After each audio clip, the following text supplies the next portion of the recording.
మాజీ మంత్రి, మాజీ ఎమ్మెల్యే రోజా గారు నిన్న ఒక మాట మాట్లాడుతా ఉన్నారు. కొన్ని మాటలు అసత్యాలు, అవాస్తవాలు ఎలా వక్రీకరించి మాట్లాడుతుందో మనం ఒక్కసారి చూద్దాం. ఓడిపోయినా గానీ ఇంకా బలుపు తగ్గల. బలుపు మాటలు ఇంకా ఎలా ఉన్నాయో ఒకసారి చూద్దాం. మనమందరం ఇక్కడ సమావేశమయ్యేదానికి ఒక కారణం ఉంది. మన అందరి మీద ఈరోజు ఒక గురుతరమైన బాధ్యత ఉంది. ఎందుకంటే ఈ రాష్ట్రంలో నారావారి నరకాసుర పాలన జరుగుతోంది. సో ఈరోజు వైఎస్ఆర్ కాంగ్రెస్ పార్టీలో ఉన్న ప్రతి మహిళ, ప్రతి కార్యకర్త ఒక సత్యభామలాగా ఈ నారావారి నరకాసుర ప్రభుత్వాన్ని అంతమొందించే విధంగా నడుం బిగించాలని కూడా ఈ సందర్భంగా మీ అందరినీ కోరుకుంటున్నాను.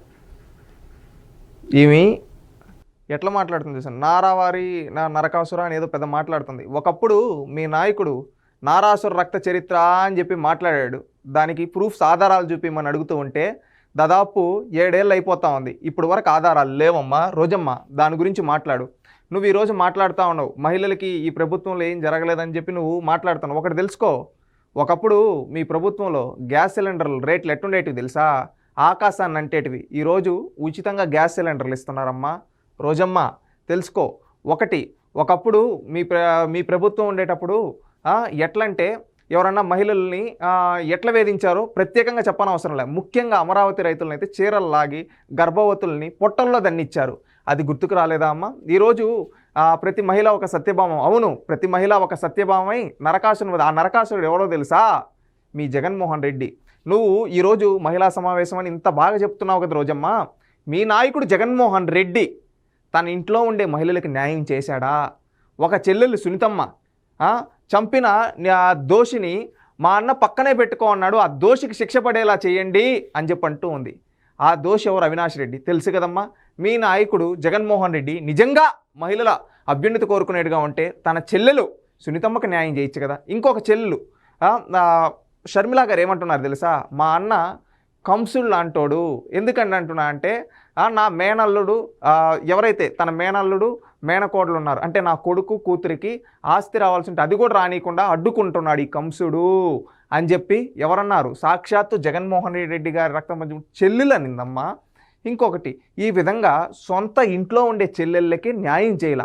ఇంకొకటి, గతంలో 5 ఏళ్లలో ఆంధ్రప్రదేశ్ రాష్ట్రంలో మహిళల్ని ఏ విధంగా వేధించారో, ఏ విధంగా లైంగికంగా, ఏ విధంగా అక్రమ కేసులు పెట్టి వేధించారో రాష్ట్రం అంతా చూసింది. ఈరోజు నిజంగా మహిళలు సత్యభామై ఎవరిని?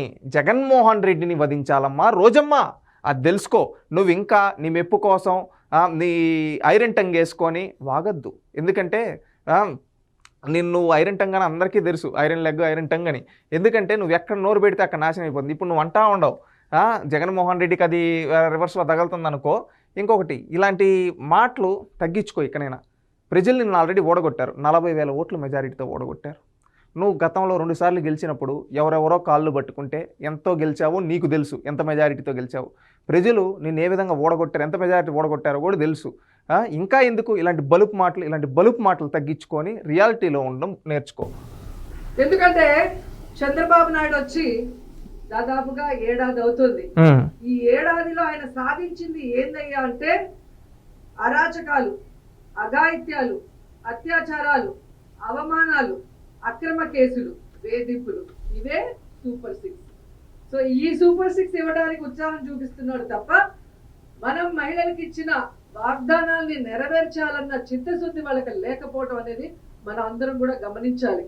ఎందుకంటే ఇవేమంటా ఉంది, సూపర్ 6 అని కొన్ని అరాచకాలు ఇవన్నీ అని చెప్పి చెప్తూ ఉంది. ఇవన్నీ గతంలో మీ హయాంలో జరిగినట్టువే కదా. మీ హయాంలో జరిగేటప్పుడు నువ్వు ఎక్కడ పునుకో ఉన్నావమ్మా? గతంలో నువ్వు మాట్లాడిన భాషలోనే అప్పుడు మాట్లాడేది. అప్పుడు నోట్లో ఏం పెట్టుకో ఉన్నావు? హెరిటేజ్ ఐస్ క్రీమా అని ఒకప్పుడు నువ్వు చంద్రబాబు నాయుడు గారిని, నారా లోకేష్ గారిని ఉద్దేశించి ఈ మాట అన్నావు. ఇప్పుడు నేను అన్న మాట అప్పుడు నువ్వు అది ఇప్పుడు ఈ మాటని నువ్వు ఒక వైస్ వర్సాలా తీసుకో. నువ్వు అప్పుడు పెట్టుకో ఉన్నావా అని రాష్ట్ర ప్రజలు అడుగుతూ ఉన్నారు. ఎందుకంటే ఆ రోజు మాట్లాడకుండా ఈరోజు నువ్వు మాట్లాడుతూ ఉంటే తప్పు రోజా గారు. ఎందుకంటే మీరు ఒక మాజీ ఎమ్మెల్యే, మాజీ మంత్రిగా చేశారు. గతంలో జగన్మోహన్ రెడ్డి ఏ విధంగా వేధింపులు చేశాడు, ఏ విధంగా మహిళలపై కనీసం చర్యలు తీసుకున్నాడు? ఆ చర్యలు తీసుకోలేదు. అంతెందుకు, తన నియోజకవర్గం పులివెందులో ఒక దళిత మహిళ నాగమ్మ అనే ఒక మహిళ పైన అత్యాచారం జరిగితే కనీసం చర్యలు తీసుకోలేదు జగన్మోహన్ రెడ్డి. ఈరోజు చూసుకుంటే ఆ రోజు శ్రీకాకుళం నుంచి అనంతపురం వరకు ఎంతోమంది మహిళలపైన వేధింపులు కనీసం చర్యలు తీసుకోలేదు. ఆ రోజు నువ్వు ఎక్కడికున్నావు? ఆ రోజు నువ్వు కూడా మాట్లాడిన మాటలు వినిపిస్తూ ఉండు. ఆ రోజు నువ్వేమని మాట్లాడావు తెలుసా? ఒక్కసారి నువ్వు గుర్తు తెచ్చుకో. ఆ రోజు ప్రెస్ మీట్ పెట్టి మరి ఈ విధంగా రేపులు జరుగుతున్నాయి రాష్ట్రంలో ఈ విధంగా అంటే నువ్వు ఆ రోజు మాట్లాడిన మాటలు ఒక్కసారి నువ్వు గుర్తు తెచ్చుకోవాలి. ఎందుకంటే నువ్వు ఆ రోజు ఏదో ఏం తెలియనట్టు మాట్లాడేసి ఈ రోజు వచ్చి ఈ విధంగా మాట్లాడుతున్నావు. ఆ రోజు ఏం మాట్లాడావు ఒకసారి గుర్తు తెచ్చుకో. ఒక ఇన్సిడెంట్ అది పోలీస్ స్టేషన్ లో కంప్లైంట్ చేయకపోయిండొచ్చు, లేదా దిశ యాప్ ని యూజ్ చేస్తుండకపోయిండొచ్చు. జరిగిన 1-2 ఇన్సిడెంట్ని భూతద్దంలో చూపించి జగనన్న మీద బురద చల్లాలి అనుకుంటే మహిళలు ఎవరు కూడా ఒప్పుకునే పరిస్థితి లేదు. ఏమంటున్నావు? 1 or 2 ఇన్సిడెంట్స్ని పట్టుకొని జగనన్న పైన బురద చల్లుతున్నారు. 1-2 కాదు, ఆ రోజు 1000 ఇన్సిడెంట్లు జరిగాయి. 1000 ఇన్సిడెంట్లు జరిగితే ఆ రోజు మీరు నిర్లక్ష్యంగా ఇచ్చిన సమాధానాలు. కానీ ఈరోజు ఎవడన్నా మహిళల్ని వేధించారని తెలిసిన, ఎక్కడన్నా మహిళల్ని రేప్ జరిగిందని తెలిసిన మహిళలపైన చంద్రబాబు నాయుడు గారి యాక్షన్ లేదు, హోంమంత్రి గారి యాక్షన్ 24 గంటలు ఆ నేరస్తుని పట్టుకొని కోర్టు బోను ముందు వింటే అతనిపైన చర్యలు తీసుకుంటున్నారు. ఇది కూటమి ప్రభుత్వం అనుకున్న చిత్తశుద్ధి. అదేవిధంగా ఇంకొకసారి ఇలాంటివి జరగకుండా కఠినమైన చర్యలు తీసుకుంటూ ఉన్నారు ఎవరైతే చేశారో అలాంటి వాళ్ళపైన. ఇది కూటమి ప్రభుత్వానికి ఉన్న చిత్తశుద్ధి. నువ్వేం చేసావు? మళ్ళీ ఇంకొకటి సూపర్ 6 గురించి, మహిళల గురించి విధంగా మాట్లాడుతున్నావు. గ్యాస్ రేట్లు ఒకప్పుడు ఎట్టున్నాయి, ఈరోజు ఉచితంగా గ్యాస్ సిలిండర్లు ఇస్తూ ఉన్నారమ్మా. రోజమ్మ తెలుసుకో. ఇంకొకటి పెన్షన్ విషయంలో కూడా మాట్లాడదాం. గతంలో పెన్షను జగన్మోహన్ రెడ్డి 1000 రూపాయలు పెంచడానికి ఎన్ని ఏళ్ళు తీసుకున్నాడు? 5 ఏళ్ళు తీసుకున్నాడు. ఇప్పుడు చంద్రబాబు నాయుడు గారు వచ్చిన తొలి నెలలోనే 7,000 రూపాయలు ఇచ్చారు. బహుశా భారతదేశ చరిత్రలో ఏ ముఖ్యమంత్రి ఒక నెలలో 7,000 పెన్షన్ ఇచ్చిన దాఖలాలు కానీ చంద్రబాబు నాయుడు గారు ఇచ్చారు. తెలుసుకో రోజా గారు. మీరేందంటే ఇప్పుడు ప్యాలెస్ల్లో కొనుక్కొని ఎక్కడో చెన్నైలోనో బెంగళూరులోనో హైదరాబాద్లోనో కొనుక్కొని లేసొచ్చి తాడేపల్లి ప్యాలెస్లో కూర్చొని ఏదో స్క్రిప్ట్ ఇచ్చారు చదువుతామంటే జనాలు ఎవరు చూస్తూ ఉంటారు. గుర్తుపెట్టుకోండి, పెన్షన్ మీ నాయకుడు 1000 రూపాయలు పెంచడానికి 5 ఏళ్ళు తీసుకుంటే చంద్రబాబు నాయుడు గారు ఒక నెలలోనే పెంచిన మొత్తాన్ని 3 నెలలు ఆయన అధికారంలో లేని 3 నెలలు కూడా ఎలక్షన్ కోడ్ ఉన్నప్పుడు కూడా ఫస్ట్ నెలలో 7,000 ఇచ్చాడు. ఇప్పుడు ప్రతి నెలలో 4,000 ఇస్తున్నాడు. ఇంకొకటి వికలాంగులకు గతంలో మీరు ఇచ్చింది 3,000, ఈరోజు చంద్రబాబు నాయుడు గారు 6,000 ఇస్తున్నారు. గతంలో మత్స్యకారుల భరోసా మీ నాయకుడు 10,000 ఇస్తే ఈరోజు చంద్రబాబు నాయుడు గారు 20,000 ఇస్తూ ఉన్నారు. ఇంకొకటి ఒకప్పుడు రైతులు ఏమన్నా అమ్మితే ధాన్యం ఇలాంటివి ఎప్పుడు డబ్బులు పడేది తెలియదు, ఇప్పుడు 24 గంటల్లోనే పడుతూ ఉన్నాయి. ఈ విధంగా ఎన్నో వినూత్నమైన కార్యక్రమాలు చేశారు. ఇంకొకటి మీరు అప్పుల పాలు చేసిన ఆంధ్రప్రదేశ్ని, విధ్వంసం చేసిన ఆంధ్రప్రదేశ్ని ఈరోజు వికాసం వైపు, అభివృద్ధి వైపు తీసుకొని వెళ్తూ ఉన్నారు. ఈరోజు సంస్కరణలు చేస్తూ, అభివృద్ధి చేస్తూ, సంక్షేమం ఇస్తూ, రాష్ట్ర ప్రజల్ని కాపాడుకుంటూ రాష్ట్రాన్ని ముందర నిలబెట్టడం కోసం నిరంతరం చంద్రబాబు నాయుడు గారు 7 పదుల వయసులో కూడా రాష్ట్రం కోసం, రాష్ట్ర ప్రజల కోసం, రాష్ట్ర భవిష్యత్తు కోసం పనిచేస్తున్నారు. ఈరోజు ప్రజలందరూ ఆనందంగా ఉన్నారు. మహిళలకు రక్షణ ఉంది. అదేవిధంగా విద్యార్థులకి చదువులో స్టాండర్డ్స్ పెంచి ఈరోజు అందిస్తున్నారమ్మా రోజమ్మ. ఈరోజు నువ్వేందంటే ఏదో తాడేపల్లిలో సజ్జల రామకృష్ణారెడ్డో జగన్మోహన్ రెడ్డో ఇచ్చిన స్క్రిప్ట్ చదువుతో నోటికి ఏదొస్తే అది మాట్లాడితే నువ్వు రోడ్లపైకి వస్తే జనాలే నిన్ను కొడతారు. నీ నియోజకవర్గం వాళ్ళే కొడతారు. నువ్వు నియోజకవర్గంలో ఎన్ని రోజులు అవైలబిలిటీలో ఉన్నావు? నువ్వు ఓడిపోయినప్పుడు నేను చెప్పు, ఒక్కరోజు కూడా లే శుద్ధంగా. మళ్ళీ నువ్వు ఈరోజు వచ్చి తాడేపల్లిలో వచ్చి మైకు పట్టుకొని నీతులు చెప్తుంటే జనాలు నవ్వుతున్నారు. నువ్వు ఎంతతో ఓడిపోయావు ఒక్కసారి గుర్తు తెచ్చుకో. ప్రజాస్వామ్యంలో గెలిపోవడం వల్ల సహజమే, కానీ నువ్వు ఎలా ఓడిపోయావు అనేది కూడా ఒక్కసారి ఆత్మపరిశీలన చేసుకో. ఎందుకని చెప్తున్నావు అంటే నువ్వు గెలిచిన మెజారిటీలు ఎంత, ఈరోజు నువ్వు ఓడిపోయిన మెజారిటీలు ఎంత, ఎందుకు ఆ విధంగా ఓడిపోయావు? జనాలు నిన్ను చీపురుతో ఈడ్చి కొట్టారు. నిజం చెప్పాలంటే నీ నియోజకవర్గంలో 5 మండలాలు 2 మున్సిపాలిటీలు. ఇక్కడైనా పద్ధతి మార్చుకోండి. ఒక హుందాతనమైన మాటలు మాట్లాడండి. ఏమైనా నిర్మాణాత్మకమైన విమర్శలు ఉంటే చేయండి. తప్పులు లెక్కలు పెట్టుకొని తప్పుడు మాటలు మాట్లాడితే జనాలు ఎవ్వరు చూస్తూ ఉండరు రోజా గారు. ఇక మీ మాటలు నమ్మే ప్రసక్తే లేదు ప్రజలు ఎవ్వరు. గుర్తుపెట్టుకోండి, ఇది క్లియర్ కట్.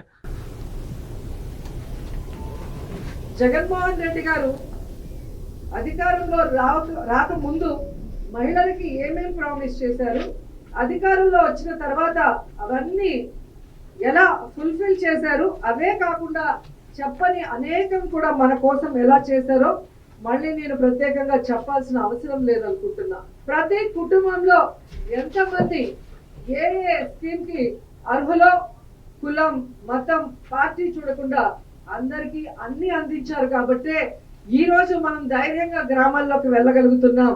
ఎక్కడ మనం ఏమంటున్నామమ్మా?